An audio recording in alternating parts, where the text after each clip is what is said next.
We are tracking everything you need to know for your 4th of July plans, from where the rain is going to be setting up over this weekend to where the temperatures are going to be hot and where we'll also get some nice relief. We've got some severe weather concerns up near the north, and we've also got some tropical weather concerns down near Florida that we want to talk about. I'm Isaiah. Today is Wednesday, July 2nd, and let's dive into all of your 4th of July weekend weather plans. We're starting off taking a look here at the water vapor satellite across the country, and you'll notice a few key features. We actually have a pretty well-defined cold front that we can see here where this dry air is meeting the storms, and out ahead of that we have a lot of moisture, and this is where we have the main rain as of this recording Tuesday night. Now going into the day Wednesday, the rain will be exiting eastward as that cold front continues moving, but we're watching our next big plume of moisture out over the west. We can see a lot of clouds there, a lot of blue and green showing. This is associated with our next trough of low pressure that will actually be bringing us some more rain as we head into the 4th of July weekend.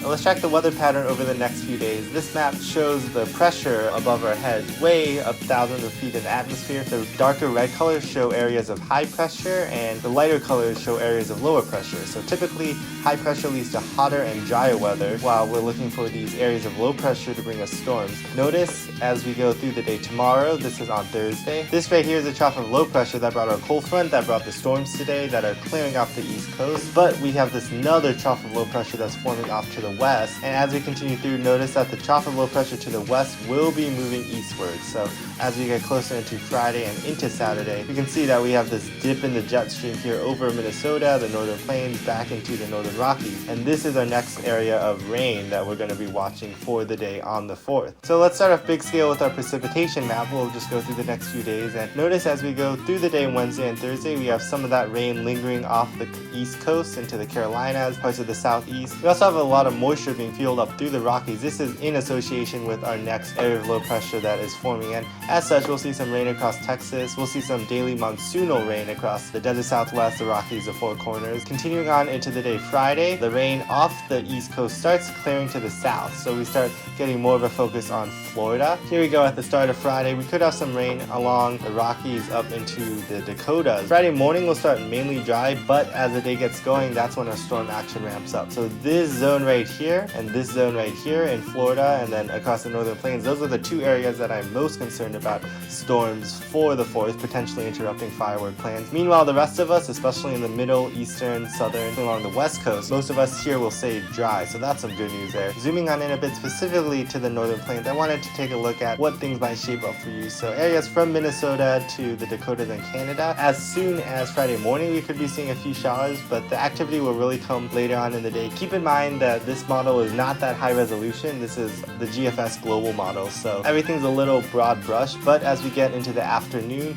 this is when scattered to numerous showers and storms are possible all across this region. Some of these clusters of storms here could be potential lines of storms, and that's where we have some severe weather potential if any clusters and lines can move through. That also will just increase the rainfall coverage and potential and bring some pretty widespread heavy rain. Further south, storms might be a little more isolated, but even still, we still want to watch out for that severe weather threat and just watch out for the general risk of rain here. Again, rain will be most likely as we go into the afternoon, but even continuing on into the overnight, this is when rain will increase in coverage and move further east. The Weather Prediction Center highlights a solid area across Minnesota, in eastern Dakotas into Iowa, northeast Nebraska, with a 1 out of 4, a marginal risk of flash flooding. Flooding's not going to be a big deal, but it is certainly possible. If we get heavy rain in any particular storm at one point, we could see some brief localized flooding, so we're watching for that. The Storm Prediction Center does have a day 3 marginal risk of severe weather from Minnesota into parts of the Dakotas and Wisconsin, so we are definitely watching out for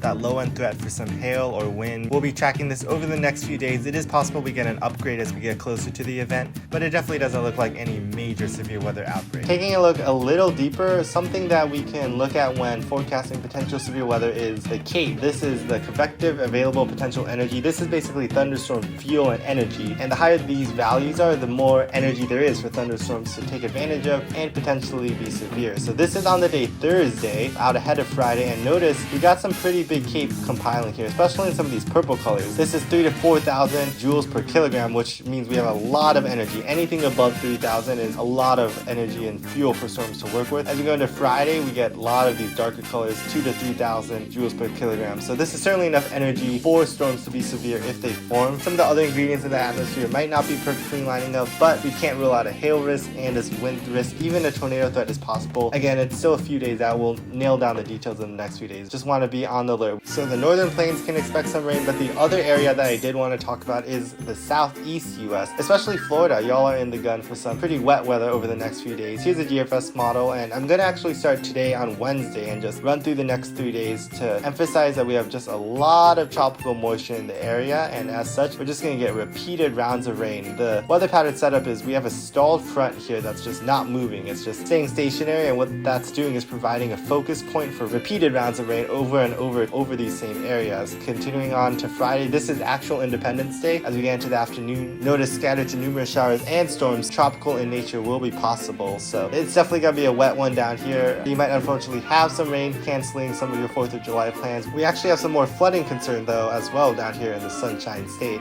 Starting as early as today on Wednesday, the Weather Prediction Center has a slight risk of flooding across parts of western Florida, including the Tampa Bay area. Tomorrow for Thursday, the slight risk is still in place. Continuing on to Friday, 4th of July, we have a marginal risk, and it's really just a repeated rounds over and over that will add up over time to bring a potentially considerable flood threat to many. Adding up precipitation over the next 3 to 4 days, this is just out to Saturday. Some spots here in the blue and especially the purple colors, we could be looking at 2, 3, 4 inches of rain in bullseyes. These sort of tropical downpours bring really heavy rain to localized areas, so not everyone will see the really heavy totals, but it's definitely enough to bring some flooding concerns that we'll want to watch. Now, the other reason why this has been getting attention is because the National Hurricane Center is also highlighting this area for potential tropical development over the next 7 days. As of this recording of Tuesday evening, we have a 40% chance of development. Now, anything that forms looks to be pretty weak, so it's just going to be an area of low pressure that might be able to tighten up. It could briefly gain tropical, subtropical characteristics as it meanders somewhere around in the southeast. There's still a ton of uncertainty as to what might come of this. Right now, we do not expect any major hurricane, but this could enhance the rainfall a bit and exacerbate the flooding threat that already exists. So definitely something to be watching out for if you're in the southeastern US. Any tropical entity would likely form later on into the weekend into early next week. Finally, finishing out our 4th of July weather forecast, let's look at the temperatures and the heat risk.